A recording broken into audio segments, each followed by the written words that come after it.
Wafanyabiashara nchini wametakiwa kufika ofisi za mapato Tanzania TRA kwa lengo la kutoa malalamiko yao ili kupunguza changamoto zinazowakabili.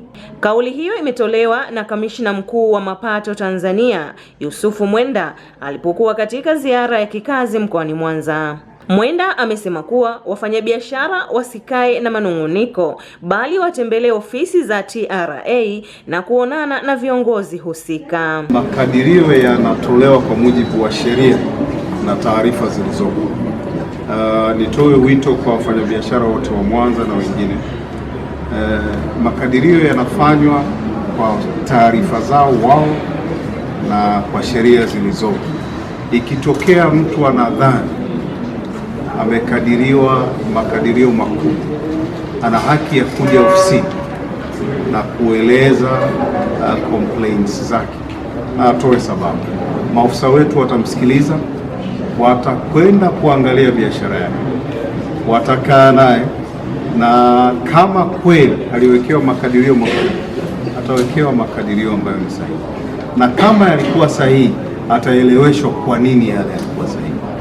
Na nyie sasa mtufikishie ujumbe kwa wafanyabiashara wote, wasiishie kulalamika, waje kwenye ofisi zetu, na hata kama wanaona hawajaridhika na maofisa tulionao, wana fursa ya kwenda kwa viongozi wao ambao wako hapa. Kwa mfano, kwenye kila center tuna maincharge wa center. Akiona bado hajaridhika anaweza kwenda kwa assistant manager, akiona bado hajaridhika anaweza kwenda mpaka kwa manager. Hakuna ambacho tutashindwa ukitatua.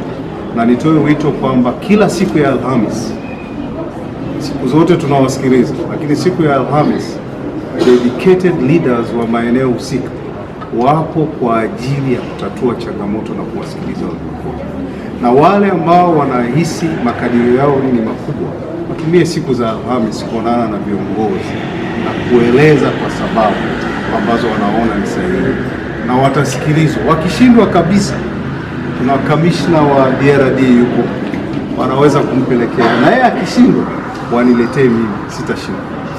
Naye mwenyekiti wa Jumuiya ya Wafanyabiashara Tanzania Patrick Masagati alipokuwa akizungumza kwa niaba ya wafanyabiashara, amemwomba kamishna kuwafutia kodi wafanyabiashara waliopata majanga ya moto mwezi Julai na Agasti mwaka 2026. Kwa wale ambao wana mizigo nje ya nchi ama wanataka kuagiza, kwa maana aidha kuwasamehe kodi ili kusudi waweze kuingiza mizigo, wauze na kurudi barabarani na kuwa walipa kodi kama ilivyokuwa mwanzo, na kuweza kujiletea kipato, lakini vile vile kujenga nchi kwa kulipa kodi. Lakini pia ni kamishna atupe nafasi tuweze kuja na hawa wafanyabiashara physically ili kusudi waweze kuzungumza, aone namna ya kuwasaidia.